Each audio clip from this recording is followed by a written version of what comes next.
It's 4:30 in the morning, and I felt like talking.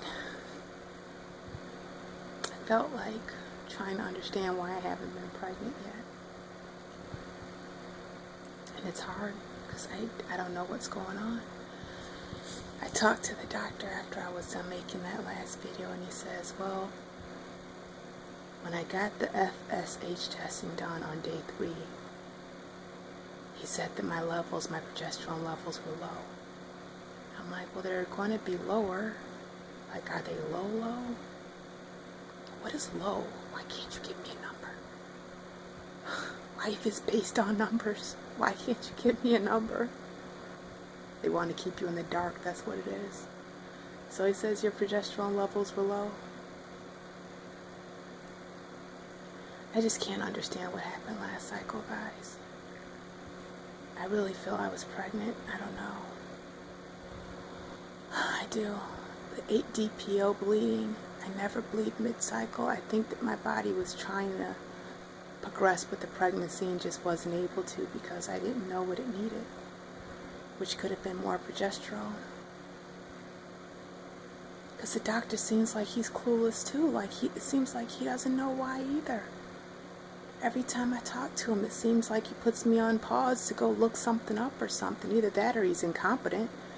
Either one isn't good. And the left tube being a little wacky, but I still got a good right tube. And he's like, well, you have a low egg reserve, but duh, I'm 37. By my calculations, don't quote me, but women at 37 have like what, 3,300 eggs left? I don't know. I think that's what the numbers were. So of course my egg reserve is going to be lower than someone in their 20s. That wasn't helpful. But I'm still ovulating. And except for last cycle out of this whole 12, let's see, 13, 14, 15, 16, after 16 cycles, that has been the only one that has been completely wacky. It just doesn't make sense. The way he was saying it was like, well, like he leaves it open. You know what he reminds me of? I might even want to go there. I'm just saying it seemed like open-ended, like, okay.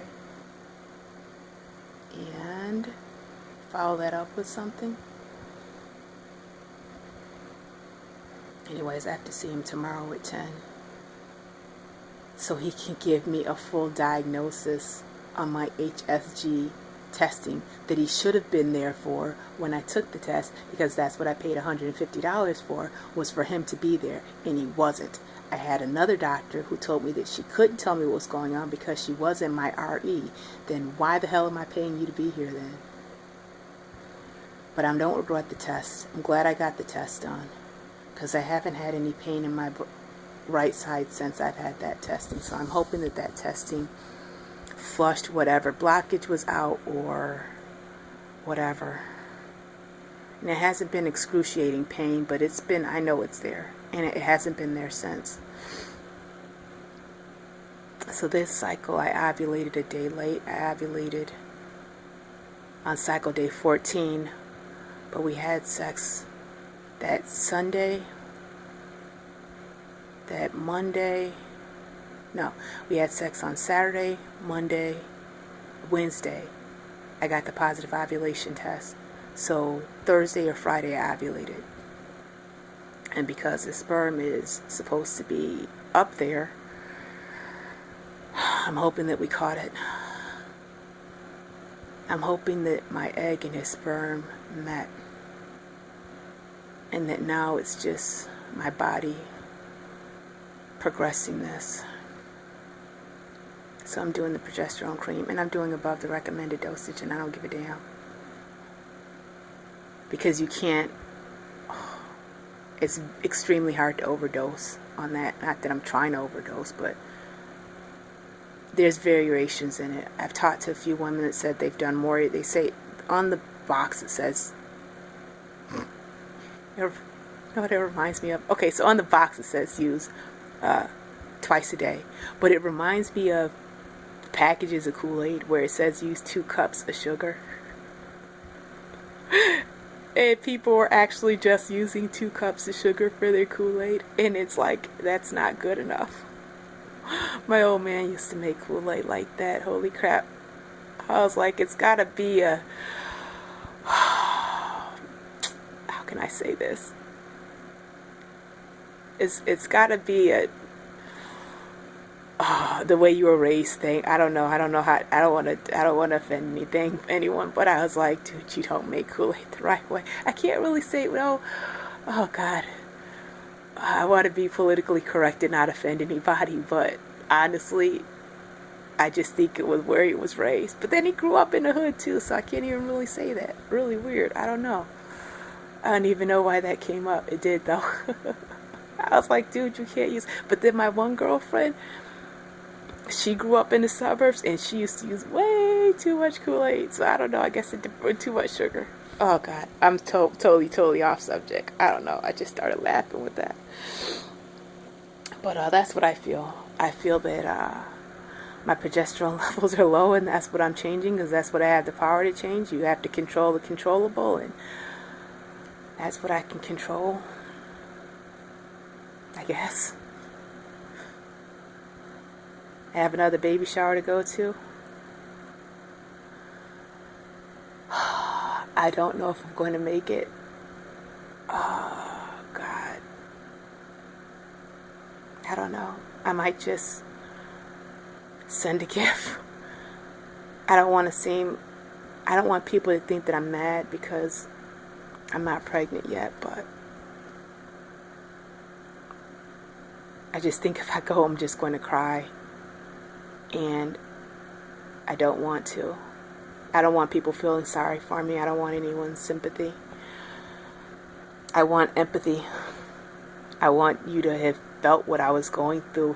For sympathy is different. Sympathy is when someone dies and you're just... Empathy is you understand how that feeling is, even though no one's died. You know what I'm saying? Does that make sense? Yeah, makes sense to me. It's the difference between sympathy and empathy, and I just want empathy, not sympathy.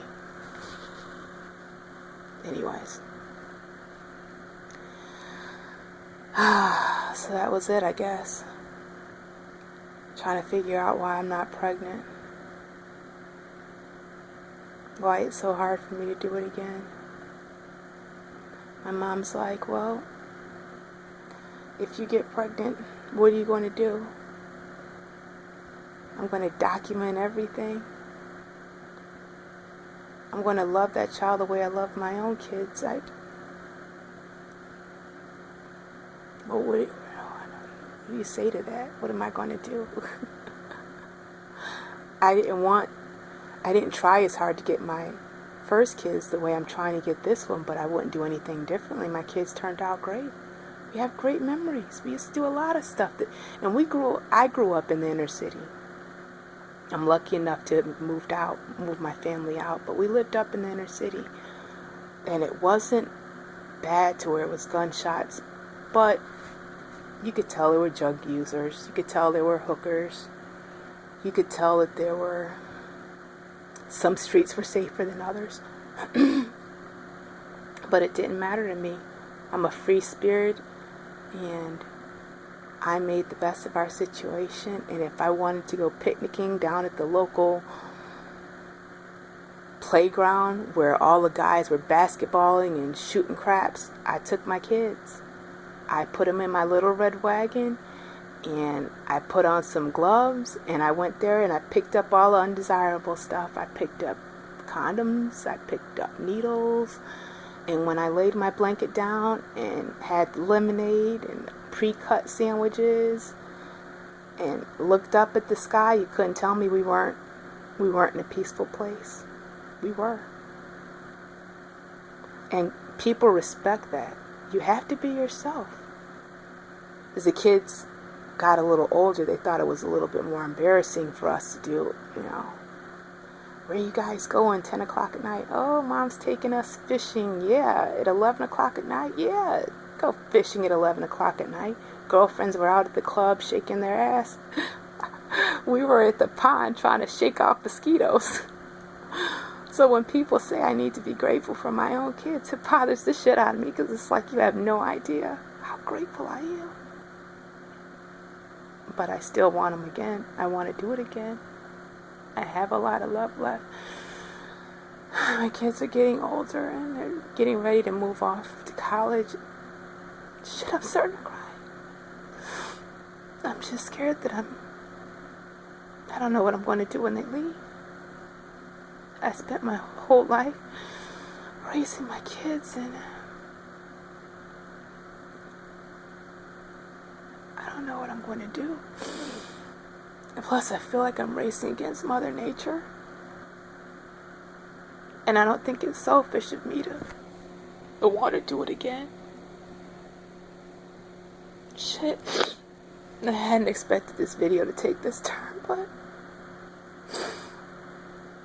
I just needed to express myself. I hope I can get this resolved. I hope that I'm able either to get over this, wanting another child, or get my baby and put this behind me. Because I just don't know how much longer I'm going to be able to do this. I don't. I know some women have been struggling for 5 years and 10 years, and I know I'm only a year and a half in, but this is hard shit. It's so hard. I just wish I knew what was going on, and I don't. It pisses me off. I hope the doctor has answers for me tomorrow.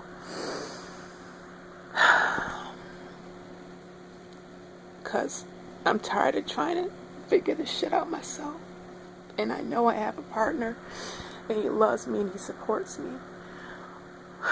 But he's not the one crying at night.